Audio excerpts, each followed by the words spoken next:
तो हाँ जी, नमस्कार। स्वागत है आप सभी का सरगम स्टडी जंक्शन में। और आज हम लोग लेकर आए हैं टॉप 100 हिंदी का मोस्ट इंपोर्टेंट ऑब्जेक्टिव जो आपको परीक्षा में लड़ना ही लड़ना है। तो आइए आराम से शुरू करते हैं। और बाबू इसको देख लिए तो आपको परीक्षा में 100 ऑब्जेक्टिव से 50 ऑब्जेक्टिव मारने बहुत सहायता मिलेगा। आइए शुरू करते हैं बिना टाइम गंवाए, क्योंकि आप लोगों के पास टाइम बहुत कम है। ठीक है, आइए। प्रेम के पीर के कवि कौन है? प्रेम के पीर के कवि कौन है? तो आंसर हो जाएगा जायसी। कौन है? जायसी, मलिक मोहम्मद जायसी। आप लोग मलिक मोहम्मद जायसी का चैप्टर पढ़े हैं, पहला चैप्टर कड़बक। देखिए, कारमेन किस कहानी की पात्र है? बाबू कारमेन किस कहानी की पात्र है? तो आंसर हो जाएगा क्लर्क की मौत। क्लर्क की मौत है बाबू इसका आंसर। नेक्स्ट मेरे भाई एकदम अच्छे से, इवान दामित समझिएगा, इवान दमिचित्र चेखको पेशे से क्या था? तो बाबू याद रहेगा, इवान दमिचित्र चेखको ये पेशे से क्या थे? ये डॉक्टर थे। ये पेशे से क्या थे? Doctor. Doctor is the right answer. Next में भाई आप लोग पढ़े थे वात्सल्य भाव के सर्वश्रेष्ठ कवि कौन है? वात्सल्य भाव के सर्वश्रेष्ठ कवि कौन है? तो आपको पता होना चाहिए कि आप पढ़े थे जो सूरदास जी जो थे, तो आप लोग पता होना चाहिए वो श्री कृष्ण जी के बारे में बहुत अच्छे से मनमोहक कविताएं लिखे हैं और वात्सल्य भाव के साथ उसमें लिखा गया है। तो इसका आंसर हो जाएगा सी। सॉरी, कौन सा? सूरदास। कौन लेखक कांगो के शिक्षा मंत्री, वित्त मंत्री एवं प्रधानमंत्री रह चुके हैं? तो बाबू कौन लेखक कांगो के शिक्षा मंत्री, वित्त मंत्री एवं प्रधानमंत्री रह चुके हैं मेरे भाई? तो आंसर हो जाएगा हेनरी लोपेज। कौन सा? Henry Lopez is the right answer. 100 objective है, 100 याद रहिएगा, बहुत इंपॉर्टेंट है मेरे भाई। गांव का घर शीर्षक कविता के कवि कौन है? तो बाबू गांव का घर शीर्षक कविता के जो कवि हैं वो कौन है? ज्ञानेंद्रपति। कौन है? ज्ञानेंद्रपति। ज्ञानेंद्रपति द राइट आंसर। ठीक है मेरे भाई। नेक्स्ट ढंग से देखते रहिएगा। तिरिच शीर्षक पाठ की साहित्यिक विद्या क्या है? तो बाबू तिरिच जो है, तिरिच आप लोग देखे थे ना, तो तिरिच बिस्खापड़ वाला कहानी, तो उसके बाबू देखिए ये कहानी है। एक क्या है? कहानी है। तिरिच शीर्षक पाठ की साहित्यिक विद्या क्या है? कहानी है। नेक्स्ट मेरे भाई, कौमुदी नामक कविता केंद्र की स्थापना किसने की थी? तो कौमुदी नामक कविता केंद्र की स्थापना किए थे अशोक वाजपेयी। कौन किए थे? अशोक वाजपेयी। ठीक है मेरे भाई। नेक्स्ट ढंग से अच्छे से कमेंट बॉक्स में आप लोग भी आंसर देंगे। रामधारी सिंह दिनकर किस युग के कवि हैं? बाबू रामधारी सिंह दिनकर को राष्ट्र कवि के नाम से भी जाना जाता है। कौन? रामधारी सिंह दिनकर को क्या बोलते हैं? राष्ट्र कवि। क्या बोलते हैं मेरे भाई? राष्ट्र कवि बोलते हैं। और रामधारी सिंह दिनकर जो है ये कलम का जादूगर कहे जाते हैं। कलम का जादूगर कहा जाता है। आप लोग ऑब्जेक्टिव में पूछ सकता है कि कलम का जादूगर किसको कहा जाता है? तो रामधारी सिंह दिनकर को। और याद रहेगा राष्ट्र कवि के नाम से किन्हें जाना जाता है? रामधारी सिंह दिनकर को। और याद रहेगा बाबू ये छाया, समझिएगा, छायावोत्तर युग के ये कवि हैं। कौन? छायावाद कवि। ठीक है। नेक्स्ट मेरे भाई, चेखव किस देश के रहने वाले थे? तो बाबू चेखव जो थे, एंटन चेखव, तो ये रूस के रहने वाले के थे। कहाँ के? रूस के। ठीक है। नेक्स्ट मेरे भाई अच्छे से ढंग से, तुलसीदास जी का जन्म किस वर्ष हुआ था?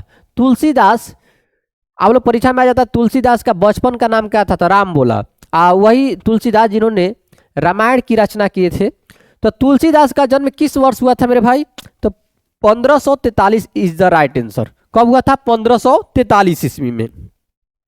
नेक्स्ट मेरे भाई, राष्ट्र कवि के रूप में किसे माना जाता है? और ये लो, अभी हम जस्ट बताए हैं कि राष्ट्र कवि के रूप में किसे जाना जाता है, या राष्ट्र कवि के विख्यात किसको मिला है? तो Babu Ramdhari Singh Dinkar the right answer.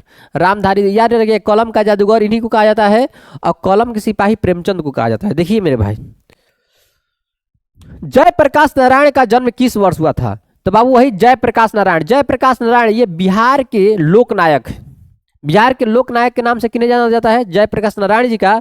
और इनका जन्म जो हुआ था 1902 ईस्वी में हुआ था। कब हुआ था? 1902 ईस्वी में। ठीक है। नेक्स्ट मेरे भाई, सुभद्रा कुमारी चौहान के पिता का क्या नाम था? सुभद्रा कुमारी चौहान जी के, जो सुभद्रा कुमारी चौहान, वही सुभद्रा कुमारी चौहान जिन्होंने पुत्र वियोग पाठ के लेखिका हैं। पुत्र वियोग पाठ के लेखिका। इनका जन्म देखिए 1905 के आसपास माना जाता है। देखिए सुभद्रा कुमारी चौहान के पिता का क्या नाम था मेरे बाबू? तो ठाकुर रामनाथ सिंह। क्या नाम था? ठाकुर रामनाथ सिंह। ठीक है। पुत्र वियोग के पाठ के लेखिका है। देखिए, कवि मुक्तिबोध ने मानव की आत्मा को क्या माना है? देखिए, कवि जो मुक्तिबोध है कवि गजानन माधव मुक्तिबोध, याद रहे उनका पूरा नाम है गजानन माधव मुक्तिबोध। तो कवि मुक्तिबोध ने मानव की आत्मा को क्या माना है भाई? एक माने हैं, एक जैसा। दुनिया के सभी जितने भी प्राणी हैं वो सभी मानवों की बात करें तो सबका आत्मा एक ही जैसा होता है मेरे भाई। नेक्स्ट, तुलसीदास के पिता का क्या नाम था? तुलसीदास के पिता का क्या नाम था मेरे भाई? तो याद रहेगा तुलसीदास के पिता के नाम था आत्माराम दुबे। क्या नाम था? आत्माराम दुबे। तो भाई आपका देखिए ये एग्जाम बहुत करीब है, इसलिए आप लोग इतना रगड़ कर मेहनत करिए कि एग्जाम में पूरा फुल मार्क्स लाइए। ठीक है, आप लोग के पास समय है, समय देखिए बहुत कम है, आप लोग काम में रिवीजन मारिए, बहुत ऑब्जेक्टिव के रिवीजन मार लीजिए ताकि आप लोग का टोटल के टोटल आपको पूरा में पूरा एकदम मार दीजिए ताकि आपके गार्जियन, आपके परिवार, आपका दोस्त सब खुश रहे आप पर। देखिए रघुवीर सहाय का जन्म कहाँ हुआ था? रघुवीर सहाय का जन्म जो हुआ था बाबू लखनऊ में हुआ था। कहाँ पर हुआ था?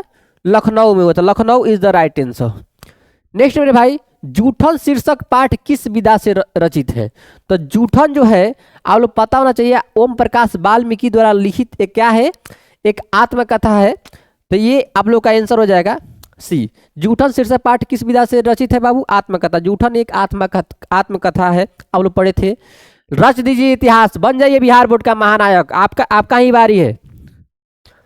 एक लेख और एक पत्र में भगत सिंह ने किसको पत्र लिखा था? तो मेरे भाई एक लेख और एक पत्र पढ़े हम लोग, पता होना चाहिए कि वो चैप्टर था एक लेख और एक पत्र, और इसमें भगत सिंह का जन्म 1907 ईस्वी में होता है और 1931 में इनको फांसी दे दिया जाता है। और ये जेल में जब थे, लाहौर षड्यंत्र केस जो था उसमें तो बाबू ये सुखदेव के पास पत्र लिखे थे।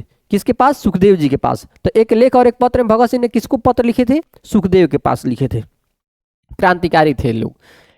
बाबू समझिए, ग्रेगरिन का उल्लेख किस कहानी में मिलता है? तो बाबू ये रोज में मिलता है, याद रहेगा। इसमें भी रोज हो गया, यहाँ पर दूसरा ऑप्शन कौन हो सकता है? ठीक है ना। तो ग्रेगरिन का उल्लेख किस कहानी में मिलता है? तो रोज पाठ में। ग्रेगरिन आपको पता होना चाहिए कि जो इसमें मालती रहती हैं उनके पति जो होते हैं वो ग्रेगरिन रोग का इलाज करते हैं, वो डॉक्टर होते हैं। ठीक है, और याद रहेगा ग्रेगरिन एक प्रकार के रोग है जो आप लोग बता दिया जाए कि रोज पाठ है, उसी से में ये ग्रेगरिन शब्द आया था। और ग्रेगरिन का इलाज जो है मालती के पति करते हैं। ठीक है, और मालती के जो बेटा था उसका नाम टीटी था, ऑब्जेक्टिव में आ सकता है। देखिए नेक्स्ट, खिलौना शब्द किस कविता से संबंधित है? तो आप लोग पढ़े थे सुभद्रा कुमारी चौहान द्वारा रचित कविता पुत्र वियोग कि मेरा खोया हुआ खिलौना अब तक मेरे पास न आया। एक माँ ने उसमें एक माँ के पुत्र खो जाने पर, समझ में आ रहा है ना, एक माँ की पीड़ा बताया गया है उस चैप्टर में। तो खिलौना जो है वो कहाँ से लिया गया है बाबू? पुत्र वियोग से। तो खिलौना शब्द Putra Viyog is the right answer. Subhadra Kumari Chauhan द्वारा रचित है।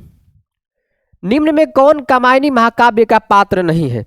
तो आपको पता होना चाहिए मनु तो होते हैं जो श्रद्धा से उनका विवाह होता है और मनु को ईड़ा से मुलाकात होता है, तो शादी इसी की वजह से पिटाते हैं। तो इसमें मनु नहीं हो सकता है, श्रद्धा नहीं हो सकता, ईड़ा नहीं हो सकता है, क्योंकि ये तीनों के तीनों एक कामायनी के पात्र है। लेकिन ये गांव का घर शत्रुपा ये नहीं है। इसका आंसर हो जाएगा कौन सा बाबू? डी। तो निम्न में कौन कामायनी महाकाव्य का पात्र नहीं है? गांव का घर Shatrupa is the right answer. Next मेरे भाई, कवि भूषण के आश्रयदाता थे। तो बाबू कवि भूषण के आश्रयदाता वीर शिवाजी महाराज भी थे, छत्रसाल महाराज भी थे, साहू जी महाराज भी थे, और ये राइट आंसर डी हो जाएगा। इनमें सभी कोई उनके क्या थे? आश्रयदाता थे, और उन्हीं के बारे में कविता भी लिखे हैं, आपको पता होना चाहिए। नेक्स्ट मेरे भाई, अष्टयाम शीर्षक ग्रंथ की भाषा है। बाबू जो अष्टयाम शीर्षक ग्रंथ की जो भाषा है वो ब्रज भाषा में लिखा गया है। ये तो आप लोग कई बार बताया गया है, ब्रज भाषा is the right answer. Next में भाई, विनय पत्रिका शीर्षक रचना किसकी है? तो बाबू विनय पत्रिका याद है आप लोग को तुलसीदास द्वारा ही लिखा गया है, और तुलसीदास द्वारा ही रामायण की भी रचना किया गया है।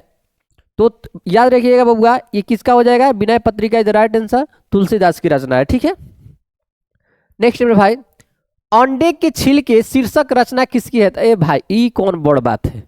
जब हम लोग पढ़े थे सिपाही की माँ, उस सिपाही की माँ कहाँ से लिया गया था? अंडे के छिलके से लिया गया था। अंडे के छिलके पाठ के जो लेखक है उत्तम मोहन राकेश है जी, वही सिपाही की माँ। तो बाबू अंडे के छिलके शीर्षक रचना किसकी है? तो मोहन राकेश की है। ठीक है। नेक्स्ट मेरे भाई, दिन शब्द का विशेषण क्या होता है? देखिए ये पूछने वाला है। दिन शब्द का जो विशेषण होता है वो होता है दैनिक। क्या होता है? दैनिक is the right answer. Next मेरे भाई, अच्छे से ढंग से तैयारी कर लो मेरे भाई, उसके बाद जो कहो सो। ठीक है, यह नया माल है। देखिए ना, यह नया माल है। इस वाक्य में नया शब्द क्या है? ये आप लोगों को परीक्षा में अभी टेस्ट वाला में आया था कि यह नया माल है। नया माल मतलब समझ, कोई नया वस्तु की बात हो रहा है, तो यह विशेषता बतलाया जा रहा है कि यह नया माल है। जैसे मान लो हम ये मोबाइल लिए तो बोल दिए नया मोबाइल है, तो विशेषता है कि भाई इस मोबाइल नया है। ठीक है, तो ये ठीक उसी प्रकार बाबू यह नया माल है। इस वाक्य में नया शब्द क्या है? तो ये विशेषण है, क्योंकि विशेषता बता रहा है कि ये माल जो है वो नया है। ठीक है, तो ये विशेषण हो जाएगा। पुष्प शब्द का विशेषण क्या होगा? बाबू पुष्प शब्द का जो विशेषण होता है वो होता है पुष्पित। क्या होता है? पुष्पित इज द राइट आंसर मेरे भाई। नेक्स्ट, निम्न में पुल्लिंग शब्द है। बाबू देखिए पुल्लिंग, देखिए जब आप लोग इसका स्त्री मतलब कि इसको तोड़ेंगे नहीं जब तक से, तब से काम नहीं। जिसमें मेरी कमीज फट गई तो ये स्त्रीलिंग में चला जाएगा। तोप से बाबू बारूद उड़ी, तो ये बाबू ये भी क्या हो जाएगा? स्त्रीलिंग हो जाएगा। संस्था चल रही है, तो ये भी बाबू क्या है? स्त्रीलिंग है। देखो ना, मुझे सहयोग दो या सहयोग करो, तो ये बाबू का हो जाएगा पुल्लिंग। तो सहयोग इसका पुल्लिंग शब्द है, बाकी स्त्रीलिंग शब्द है। ठीक है, तो ये नहीं हो सकता है, ये नहीं हो सकता है, ये भी नहीं हो सकता है। तो आंसर हो जाएगा डी। अभिलाषा में कौन उपसर्ग है? बाबू उपसर्ग एक ऐसा, समझिएगा, उपसर्ग एक ऐसा शब्दांश है जो किसी शब्द के आगे जुड़कर उसके अर्थ और गुण और भाव को सबको बदल देता है। तो अभिलाषा में याद रहेगा बबुआ, क्या हो जाएगा? अभी। तो अभिलाषा में क्या हो जाएगा बबुआ? उपसर्ग अभी हो जाएगा, जो शब्द के आगे है। नेक्स्ट मेरे भाई, फल फूल कौन सा समास है? तो बाबू फल फूल जो समास होता है, जैसे में दादा दादी, नाना नानी, मामा मामी, काका काकी, चाचा चाची, दादा दादी, इस सब के सब द्वंद्व समास होता है। तो फल फूल कौन सा समास हो जाएगा मेरे भाई? तो द्वंद्व समास। ठीक है, द्वंद्व समास। नो बक बक, ओनली पढ़ाई, सिर्फ पढ़ाई, सिर्फ पढ़ाई, ओनली पढ़ाई, क्योंकि टाइम नहीं है बक बक करने पर। नेक्स्ट मेरे भाई, कर्तव्य में कौन सा प्रत्यय है? बाबू कर्तव्य में जो प्रत्यय है याद रहेगा वो क्या है? तव्य है। कर्तव्य, कर्तव्य में कौन है? तव्य है। देखिए मेरे भाई नेक्स्ट, चतुर्भुज शब्द कौन सा समास है? तो बाबू चतुर्भुज, देखिए ऐसे तो ये द्विगु समास होना चाहिए, लेकिन द्विगु समास तो ऑप्शन में नहीं है। तो हम आप लोगों को याद है जब समास पढ़ा रहे थे तो बताए थे कि यदि ऑप्शन में द्विगु समास, क्रमधारया और बहुब्रीहि समास आ जाता है तो हमेशा बहुब्रीहि को टिक मारना है। क्योंकि बाबू चतुर्भुज में देखिए बाबू चार राहु, ऐसे लग रहा है कि चार भुजाओं का समूह, तो चार भुजाओं का तो बाबू द्विगु समास, जो कि द्विगु समास तो है ही नहीं ऑप्शन में। तो याद रहेगा कि वैसा समास जिससे कोई तीसरा अर्थ निकलता है, समझ में आ रहा है, कोई अन्य अर्थ निकलता है, तो बाबू समझिए वो चला जाता है बहुब्रीहि समास में। तो बहुब्रीहि समास जिसमें चतुर्भुज का होता है विष्णु जी, तो विष्णु जी भगवान है, तो बहुब्रीहि समास में चले जाएंगे। नेक्स्ट मेरे भाई, नायक शब्द का स्त्रीलिंग रूप क्या होता है? तो नायक शब्द का जो स्त्रीलिंग रूप है मेरे भाई तो होता है नायिका। क्या होता है? नायिका। नायिका इज द राइट आंसर। ठीक है, नेक्स्ट, लेखक शब्द कौन संज्ञा है? देखिए बउआ, अगर लेखक की बात करें तो हम बोल दिए कि लेखक अच्छे होते हैं, तो सिर्फ बालकृष्ण भट्टे अच्छे होते हैं क्या? तुलसीदास नहीं अच्छे हैं? तो बाबू समझिएगा, लेखक शब्द जो है वो एक तरफ से जातिवाचक, ये जातिवाचक संज्ञा है, क्योंकि लेखक में पूरे जाति का बोध हो जाएगा। लेखक अच्छे होते हैं मतलब दुनिया के सब लेखक अच्छे होते हैं। तो लेखक शब्द कौन सा संज्ञा है मेरे भाई? जातिवाचक, पूरे जाति का बोध हो जाएगा, लेखक जितने लेखक धरती पर है। राष्ट्र शब्द का विशेषण क्या है मेरे भाई? देखिए राष्ट्र शब्द का जो विशेषण होता है वो होता है राष्ट्रीय। क्या होता है? राष्ट्रीय। राष्ट्रीय द राइट आंसर। नेक्स्ट, ढंग से मेरे भाई खाना खाते रहिए, देखते रहिए, जब मर्जी जागिए उठिए तब देखते रहिए, मजा आता रहेगा आपको, टोटल क्लियर हो जाए, गारंटी। पेड़ से पत्ता गिरता है पर उठाता कौन है? अरे ना वैसे शायरी नहीं। पेड़ से पत्ता गिरता है किस कारक का उदाहरण है? तो बाबू आपको पता है कर्ता ने कर्म को करण से जुदाई या अलग होने के संबंध में, तो पेड़ से जब पत्ता गिरेगा तो पेड़ से पत्ता का हो जाएगा? अलग हो जाएगा। तो बाबू याद रहेगा जब जुदाई होता है, अलग होता है, तो अब अवदान कारक हो जाता है। तो कर्ता ने कर्म को करण से संप्रदान को के लिए अवदान से अलग या जुदाई, सॉरी हम पहले गलती बोल दी है, तो अवदान कारक हो जाएगा।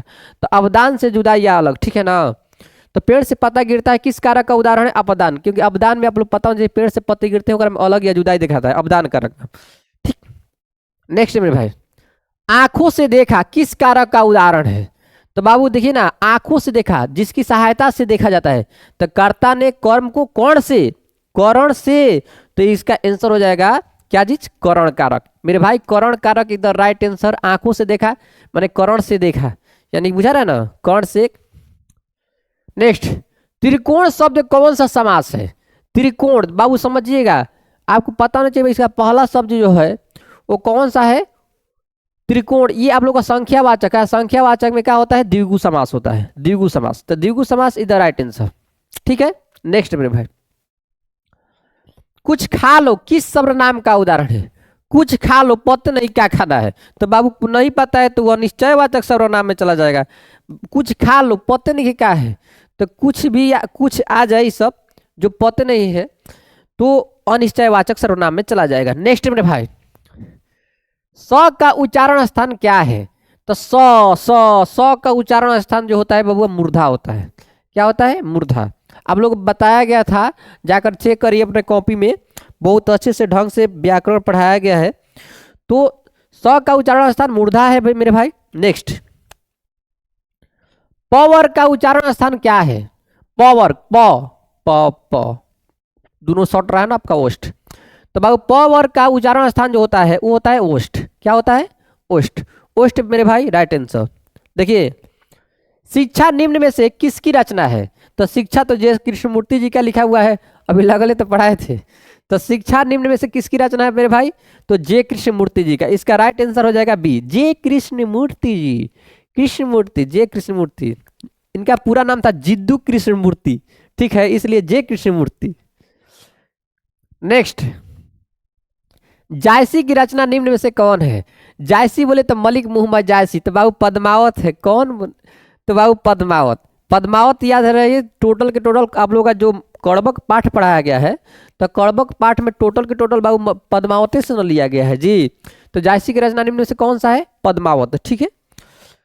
नेक्स्ट, तार सप्तक का प्रकाशन वर्ष है। तार सप्तक का प्रकाशन जो हुआ था मेरे भाई, तो 1943 में ईस्वी में हुआ था, 1943 ईस्वी में हुआ था। नेक्स्ट मेरे भाई, हजारा सिंह किस कहानी का पात्र है? तो मेरे भाई आपको पता होना चाहिए कि सूबेदार हजारा सिंह, लहना सिंह, वजीरा सिंह, बोधा सिंह, ये सब का नाम तो आप सुने हैं। उसने कहा था क्या तेरी कुड़माई हो गई? तो बाबू याद रहे, हजारा सिंह जो है वो लाजो के पति के नाम होता है, ठीक है ना। और हजारा सिंह के शादी होता है, लेकिन लहना से उनसे प्रेम करते हैं लाजो से। तो हजारा सिंह किस कहानी का पात्र है? उसने कहा था क्या मेरे भाई? उसने कहा था, क्या कहा था? क्या तेरी कुड़माई हो गई। देखिए नेक्स्ट, सकार शब्द का विलोम क्या होता है? सकार शब्द का विलोम क्या होता है मेरे भाई? तो अगर आप पढ़े हैं तो इसका ऑप्शन आप इसका कमेंट बॉक्स में बताइए। देखिए, ऑप्शन नंबर ए है निराकार, ऑप्शन नंबर बी है अतिकार, ऑप्शन नंबर सी बेकार, और डी इनमें से कोई नहीं। इसका कमेंट बॉक्स में आप आंसर बताएंगे। लोग पढ़ने वाले हैं तो, नहीं पढ़ने वाले हैं तो स्क्रॉल करिए, अगला चलिए देखते हैं। भारत का विशेषण क्या है? भारत का विशेषण मेरे भाई भारतीय होता है। क्या होता है? भारतीय। भरतिया मत समझिएगा, सॉरी भारतीय होगा, ठीक है ना। भारत का विशेषण क्या होता है? भारतीय, ठीक है। नेक्स्ट, 51 नंबर आ गया, 50। अग्नि शब्द का पर्यायवाची क्या है? अग्नि शब्द का पर्यायवाची क्या है मेरे भाई? पावक। आप लोग टोटल के टोटल 100 ऑब्जेक्टिव है, ध्यान देते रहिएगा। अग्नि शब्द का पर्यायवाची क्या होता है मेरे भाई? पावक। पावक मतलब बुझा ना, अग्नि।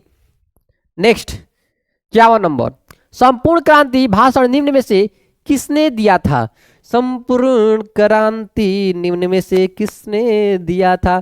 तो मेरे भाई बिहार के लोकनायक ने दिए थे, जिनका नाम था जयप्रकाश नारायण उर्फ जेपी जी। तो बिहार संपूर्ण क्रांति भाषण की निम्न में से किसने दिया था? जयप्रकाश नारायण ने गांधी मैदान में दिए थे, ठीक है ना मेरे भाई।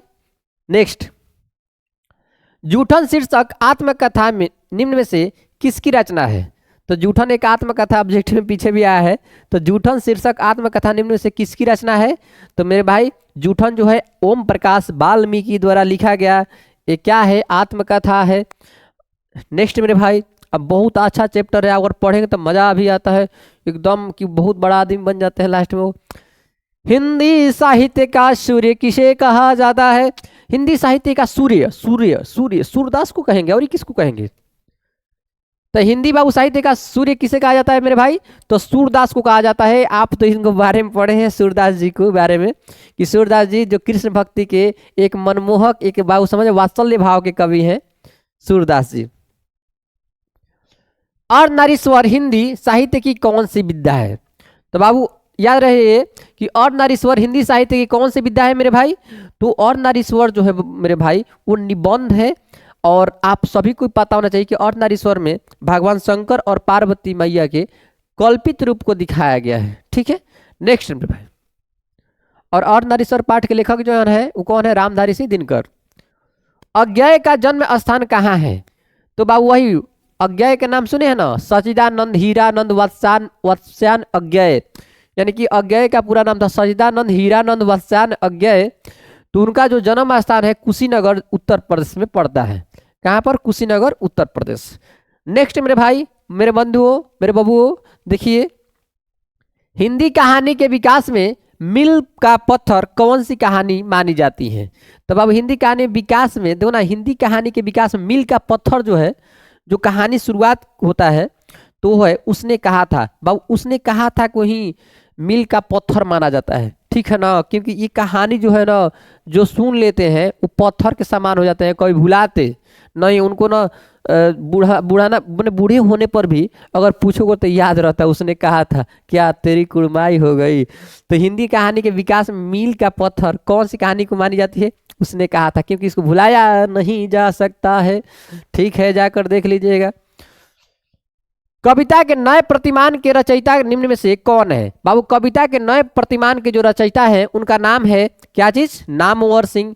मान में नाम आ रहा है तो नामवर सिंह हो जाएंगे। तो कविता के नए प्रतिमान के रचयिता कौन है? नामवर सिंह है। आप सबको पढ़ाया गया है, ढंग से पढ़ाया गया है। राजदूत शब्द कौन समास है? बाबू राजदूत यानी राजा का दूत। तो आपको पता होना चाहिए जिस समास में को विच्छेद करने पर, तोड़ने पर कारक का चिन्ह का लोप होता है तो वो होता है तत्पुरुष समास। कौन सा होता है? तत्पुरुष समास होता है। सब पढ़े, राजपूत, राजदूत, राजकुमार, सब के सब तत्पुरुष। जिसको बाबू विच्छेद करने पर, समझ में आ रहा है ना, विच्छेद करने पर बाबू हम लोग कारक चिन्ह का लोप हो जाता है, वो चला जाता है तत्पुरुष समास में। ठीक है, सुनेगा। गुच्छा शब्द कौन सा संज्ञा है? गुच्छा, अंगूर का गुच्छा, अंगूर में तनी मनी बाबू अंगूर रहता है, ढेर रहता है, तो ये सब के सब समूहवाचक संज्ञा है। तो गुच्छा शब्द कौन संज्ञा है? समूहवाचक। ठीक है, नेक्स्ट मेरे भाई देखिए आगे 60 नंबर सवाल। अज्ञेय का जन्म कब हुआ था? तो बाबू अज्ञेय जी का जन्म जो हुआ था 1911 ईस्वी में हुआ था, कुशीनगर उत्तर प्रदेश में हुआ था। और यही अज्ञेय जी ने पाठ लिखे हैं जिनका नाम है रोज, जिसमें नायिका है कौन? मालती, और उनके पति का नाम, पति जो होता है लक्ष्मण, जो कि कोलकाता में रहते हैं। और ही बात बर है, उनके लड़का का नाम है टीटी, और जो ग्रेगरीन रोग के डॉक्टर रहते हैं कौन? उनके पति मालती के। नेक्स्ट मेरे भाई, वन में चरने वाला क्या कहलाता है? तो वन में चरने वाले को बंचर कहते हैं। क्या कहते हैं? बंचर कहते हैं। बंचर मेरे भाई, बंचर, पंचर नहीं, वंचर। निम्न में से गद्य कविता कौन है? गद्य कविता मतलब ऐसा कविता जो कहानी जैसा लगता है, लगेगा ऐसा ना कि कहानी जैसा है। कहानी जैसा मतलब समझ में आ रहा है ना, या निबंध जैसा, सिर्फ हिंदी में पढ़ना होता है। तो बाबू का कौन सा है? हार जीत। कौन सा? नहीं नहीं नहीं, इसका आंसर हो जाएगा गांव का घर। गांव का घर is the right answer. Next मेरे भाई उसको कमेंट बॉक्स में आप लोग तो देख के बताइएगा तो कौन है आप लोग। ठीक है ना, मेरी तरफ से गांव घर। नेक्स्ट, भूषण किस रस के महान कवि हैं? तो भूषण जो है किस रस के महान कवि है भाई? तो ये आप लोग का है वीर रस के, क्योंकि भूषण जो है छत्रपति शिवाजी महाराज के बारे में लिखे हैं, साहू जी महाराज के बारे में लिखे हैं। समझ में आ रहा है ना? तो ये वीर रस के, वीरों की कहानी लिखते थे, वीरों के बारे में कविताएं लिखते थे, इसलिए भूषण जी किस रस के महान कवि हैं? तो वीर रस के। नेक्स्ट मेरे भाई, नामवर सिंह के गुरु के कौन थे? तो मेरे भाई नामवर सिंह के जो गुरु थे आप लोगों तक कई बार बताया गया, हजारी प्रसाद द्विवेदी जी जो थे। तो नामवर सिंह के गुरु कौन थे? हजारी प्रसाद द्विवेदी जी थे। सूरसागर के रचनाकार कौन है? बाबू सूरसागर सूरदास होंगे, और कौन होंगे? सुर सुर सुर सुर। तो सूरदास के सूरसागर के रचनाकार कौन है? तो सूरदास जी हैं। कौन है? सूरदास जी। परीक्षा में बहुत बार आया है, याद रखिए, इसको ढंग से याद कर लीजिएगा, बहुत बार कंप्लीटली। कमायनी के रचयिता कौन है? तो कमायनी आप लोग को पता होना चाहिए वही। तो कमायनी के जो रचयिता है उनका नाम है जयशंकर प्रसाद जी, कहीं ना कमायनी लिखा गया है जी। नेक्स्ट मेरे भाई, नामवर सिंह का जन्म कब हुआ था? तो बाबू नामवर सिंह का जन्म जो हुआ था वो 1927 में हुआ था। कब हुआ था? 1927। नामवर सिंह का जन्म 1927 में। देखिए नेक्स्ट मेरे भाई, 100 आजान एक सुजान शीर्षक उपन्यास के लेखक कौन है? तो 100 आजान एक सुजान के शीर्षक के जो उपन्यास के जो लेखक हैं उनका नाम है क्या चीज? बालकृष्ण भट्ट। क्या नाम है? Balkrishna Bhatt. Balkrishna Bhatt is the right answer. Next मेरे भाई, बिस्नी कौन थी? सिपाही की माँ आप लोग तो पढ़ाया गया है। बिस्नी कौन होती है? मानक की माँ होती है। आप लोग को मुझसे बता रहे हैं। तो बिस्नी कौन है? मानक की माँ is the right answer, D. ठीक है। नेक्स्ट मेरे भाई, बोलने से मनुष्य के रूप का साक्षात्कार होता है, यह किसने कहा है? तो बोलने से मनुष्य का रूप का साक्षात्कार होता है, ये पहला चैप्टर जो है, हेलो, ये आप लोग पहला चैप्टर हिंदी का है जो कि काव्यखंड का है। काव्यखंड का है, गद्यखंड का है। कौन सा पाठ है बाबू? कौन सा पाठ है? तो वही बातचीत, जिसके लेखक है बालकृष्ण भट्ट। तो बाबू अब बोलने से मनुष्य के रूप का संस्कार होता है, तो इसको बोले थे कौन? Ben Jonson is the right answer, Ben Jonson मेरे भाई। नेक्स्ट आ गए हम, किसका जन्म बाद में हुआ था? जो सुनो ना, जिसका जन्म बाद में हुआ हो, मतलब हमारे जन्म के बाद जिसका अब जन्म होगा तो उसको बोलेंगे अनुज। अनुज माने होता है छोटा, और जिसका जन्म मेरे से पहले हुआ होगा उसको बोलते हैं अग्रज यानी बड़ा। तो जिसका जन्म बाद में हुआ हो वो क्या कहलाता है बाबू? अनुज कहलाते हैं। अनुज माने छोटा, बाद में होने वाले को क्या बोलेंगे? अनुज। नेक्स्ट, हेनरी लोपेज का जन्म कब हुआ था? तो बाबू हेनरी लोपेज का जो जन्म हुआ था 1937 में हुआ था। कब हुआ था? 1937 में। 1937 में हुआ था हेनरी लोपेज, जो वित्त मंत्री, गृह मंत्री सब बन गया था। ज्ञानेंद्रपति किस प्रशासनिक पद पर थे? तो ज्ञानेंद्रपति गांव के घर के पाठ के लेखक है, जिनका जन्म झारखंड गोड्डा में हुआ था। और ये बाबू समझिए ये आईएएस थे, समझ में आ रहा है ना। और आईएएस में इनका जो पद मिला था वो बना था कर अधीक्षक का। क्या मिला था? कर अधीक्षक का इनका वो पद मिला था। तो ज्ञानेंद्रपति बाबू कौन से पाठ के लेखक हैं? तो गाँव के घर के, और इनको जो अधिकारी थे ये आईएएस थे। और ये जो है बाबू कर अधीक्षक मतलब टैक्स विभाग में थे। ठीक है ना। नेक्स्ट मेरे भाई, स्वरूप या रचना के अनुसार वाक्य के भेद कितने होते हैं? तो बाबू आपको पढ़ाया गया था कि स्वरूप या रचना के आधार पर जो है वाक्य जो होते हैं 3 प्रकार के होते हैं। कौन कौन? एक सरल वाक्य, दूसरा होते हैं संयुक्त वाक्य, और तीसरा होते हैं मिश्रित वाक्य।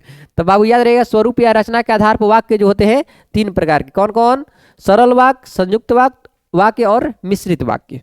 नेक्स्ट में भाई, तेरी कुड़माई हो गई, कहाँ थे प्रभु? अभी आ रहा है। तेरी कुड़माई हो गई का दोनों का किस कहानी से संबंध है? तो तेरी कुड़माई हो गई आप लोग पता हो ना, क्या तेरी कुड़माई हो गई कौन बोल रहा था? लहना सिंह। किससे? लाजो से। तो याद रहिएगा ये कहानी जो है उसने कहा था पाठ से लिया गया है, ये उसी से संबंधित है। नेक्स्ट में भाई, और 25 को देख लिया जाए, भूषण किस काल के कवि माने जाते हैं? तो बाबू भूषण जो है, समझे, भूषण और दूसरा उल्लास लिखे थे वो रीति काल के हैं। कौन मेरे भाई? रीति काल। और भूषण जी हमेशा वीर रस की कविता लिखते थे, वीरों के बारे में लिखते थे। ठीक है। नेक्स्ट में भाई आते हैं, आप लोग कमेंट बॉक्स में आप लोग को अच्छा लग रहा हो तो आप कमेंट में बोलिए, अगले तुरंत वीडियो लेकर आएंगे। आप लोग परीक्षा से पहले बहुत वीडियो लेकर आ जाएगा, एकदम बहुत मजा आएगा, गर्दा गर्दा हो जाएगा एकदम। मलिक मोहम्मद जायसी की मृत्यु कब हुई थी? तो मेरे भाई मलिक मोहम्मद जायसी का जन्म मृत्यु जो हुआ था वो लगभग 1548 में हुआ था। ये तो बताया गया आप लोग को, इसके बारे में क्या चर्चा करना है ढेर। महान ऋषि कथाकार कौन थे? तो बाबू महान रूसी कथाकार जो थे वो लियो टॉलस्टॉय थे। इनको हिंदिया में लिख दिया लियो टॉलस्टॉय। लियो टॉलस्टॉय के नाम लोग सुने होंगे, लियो टॉलस्टॉय।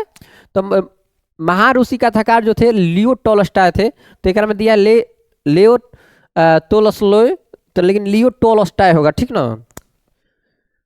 नेक्स्ट मेरे भाई, अर्धनारीश्वर पाठ के लेखक कौन है? तो अर्धनारीश्वर पाठ के लेखक हैं हमारे बिहार के ही, जिनको राष्ट्र कवि के नाम से जाना जाता है। उनका नाम है क्या चीज? रामधारी सिंह दिनकर जी। तो इसका आंसर हो जाएगा राइट आंसर बी मेरे भाई। आप लोगों को बहुत अच्छे से समझ में आ रहा होगा। नेक्स्ट, नाभादास का काव्य रचना क्षेत्र है। तो मेरे भाई जो नाभादास जी जो है, आप लोग पता होना चाहिए, वो वृंदावन में जाकर काव्य रचना क्षेत्र करते। काव्य रचना जो किए थे वृंदावन में जाके किए थे। वृंदावन बोले वृंदावन। नेक्स्ट मेरे भाई, बालकृष्ण भट्ट का जन्म कब हुआ था? तो बाबू समझिएगा, बालकृष्ण भट्ट का तो मृत्यु अभी पढ़े, लेकिन बालकृष्ण भट्ट का जो जन्म हुआ था वो 3 जून 1844 ईस्वी को हुआ था। 3 जून 1844 ईस्वी मेरे भाई। नेक्स्ट, पॉल्टन का विदूषक कौन था? बाबू विदूषक का मतलब होता है कि अगर कोई व्यक्ति टेंशन में होता है उसको हंसी उड़ाकर, उसको समझ में आ रहा है ना, थोड़ा ना होता है मजाक करने वाला, तो उसको विदूषक बोला जाता है। तो पॉल्टन का विदूषक जो था उसका नाम था वजीरा सिंह। कौन थे? वजीरा सिंह। जो कि पॉल्टन मतलब बुझा रहे ना, सैनिकों में जो नहीं होता है कि जो हंसी पड़ाता है, हंसी मजाक, तो उसको विदूषक बोलते हैं। जो पॉल्टन का विदूषक था वो वजीरा सिंह था। नेक्स्ट मेरे भाई, चंपारण में धांगड़ कहाँ से आए थे? ये धांगड़ का है, धांगल नहीं बोल रहे हैं, धांगड़। तो बाबू धांगड़ देखिए क्या है, ये एक प्रकार की जनजाति है धांगड़, और जो कि छोटा नागपुर से चंपारण आए थे। कब? जब नील की खेती हो रहा था तब, जिसको याद है तिनकठिया खेती बोला गया है। तो उसी बाबू धांगड़, समझिए धांगड़ एक जनजाति है जो कि आए थे छोटा नागपुर से आए थे चंपारण, और चंपारण में यही लोग नील की खेती करते थे, क्योंकि बिहार के लोगों को नील की खेती करने नहीं आ रहा था। तो यही सब छोटा नागपुर से धांगड़ आए थे धांगड़ लोग, तो बिहार के चंपारण में नील की खेती शुरू किया गया था अंग्रेजों द्वारा। 1917 में महात्मा गांधी चंपारण आंदोलन किए थे, आपको पता होना चाहिए, जिससे नील की तिनकठिया खत्म किया गया था। नेक्स्ट, चंद्रधर शर्मा गुलेरी का जन्म कब हुआ था? तो बाबू चंद्रधर शर्मा गुलेरी का जन्म 1800 कब हुआ था? 83 ईस्वी में हुआ था। गुलेर नामक, जो कि जयपुर राजस्थान में पड़ता है मेरे भाई। कहाँ पर? गुलेर नामक का स्थान, जो कि जयपुर राजस्थान की राजधानी जयपुर में ही इनका जन्म हुआ था, चंद्रधर शर्मा गुलेरी जी का। नेक्स्ट, अंगूठा चुमना मुहावरे का अर्थ क्या है? अंगूठा चुमना मुहावरे का अर्थ है कि उसको खुशामद करना, खुश करना, ठीक है। तो अंगूठा बहुत चुम रहे, देखो इधर। पुत्र वियोग शीर्षक कविता कैसी रचना है? तो पुत्र वियोग बाबू समझ रहे, जिसका पुत्र अलग हो गया हो, जुदा हो गया, पुत्र वियोग, तो बाबू शोक गीत हो सकता है, खुशी वाला गीत नहीं होगा। तो इसका शोक गीत इज द राइट आंसर। पुत्र वियोग शीर्षक कविता कैसी रचना है? बाबू शोक गीत है। नेक्स्ट मेरे भाइयों, प्रथम शब्द का विशेषण क्या है? बाबू प्रथम शब्द का विशेषण जो होता है वो होता है प्राथमिक। कौन सा मेरे भाई? प्राथमिक। इसका राइट आंसर ए होगा मेरे भाई। नेक्स्ट, ज्ञात का विलोम क्या है? बाबू ज्ञात का जो विलोम होता है उल्टा, वो होता है अज्ञात। क्या होता है? अज्ञात। B is the right answer. Next मेरे भाई, तुलसीदास का मूल नाम क्या था? बाबू इसको आप कमेंट में बताएंगे। तुलसीदास का खूब पढ़ाए तो खूब पढ़ाए, मजा आया है। बाबू तुलसीदास का मूल नाम आप लोग नहीं बताए ना, तो जान जाइए कि हम गुस्सा हो जाएंगे, रूस जाएंगे। तो तुलसीदास का मूल नाम क्या था? ऑप्शन नंबर ए है नरहरिदास, बी में है बम भोला, सी में है रवि बोला, और डी में है राम बोला। तो आप बताएंगे इसमें कौन बोला, ठीक है, ऑप्शन में बताइए तो कौन बोला।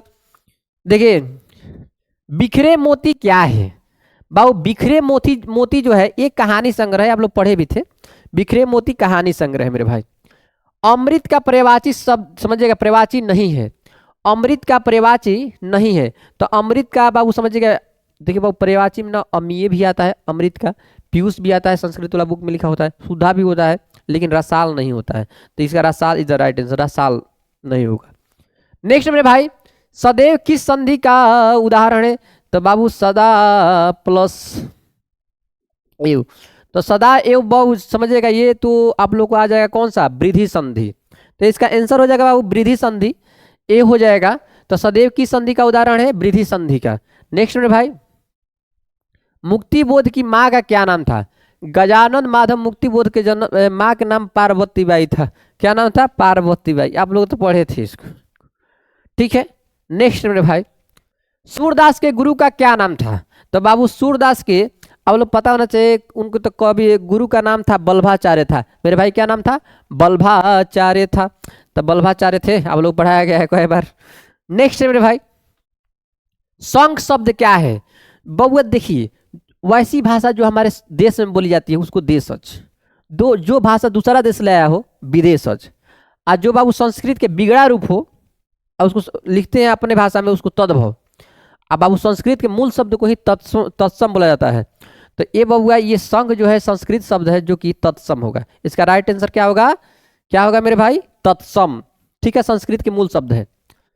पंचवटी कौन सा समास है? पंच बाबू याद रहेगा, पंच आप लोग इसमें पहला जो ना जिस संख्या जिस शब्द को विग्रह करने में पहला शब्द जो होता है संख्यावाचक आ जाए वो तो द्विगु समास में चला जाता है, आप लोग पढ़े हैं। नेक्स्ट, सरायामन ताल का जल कैसा होता है? तो आप लोग पढ़े थे कि सरायामन जो ताल होता है वो स्थिर उसमें जल होता है, लेकिन उसका अंदर कल कल कल कल जल का धारा प्रवाहित होता है जो चंचल रहता है। तो देखने में स्थिर लेकिन रहता है चंचल, बहुत गहरा होता है। तो इसका आंसर बी होगा। खारा का विलोम है, तो मेरे भाई खारा का हो जाता है मीठा। खारा के क्या होगा? मीठा। खारा का विलोम शब्द मीठा। नेक्स्ट मेरे भाई, सूरदास किस मार्ग से दीक्षित हुए? तो सूरदास जो बाबू समझिएगा थोड़ा गौर से, वो किस मार्ग से दीक्षित हुए थे? तो हो जाएगा पुष्टि मार्ग। ये पुष्टि मार्ग से दीक्षित हुए थे, भक्ति मार्ग से, यानी भक्ति कर करके ही दीक्षित हो गए थे, ठीक है ना। नेक्स्ट मेरे भाई, लास्ट नंबर, कौन सी कृति शमशेर बहादुर सिंह की है?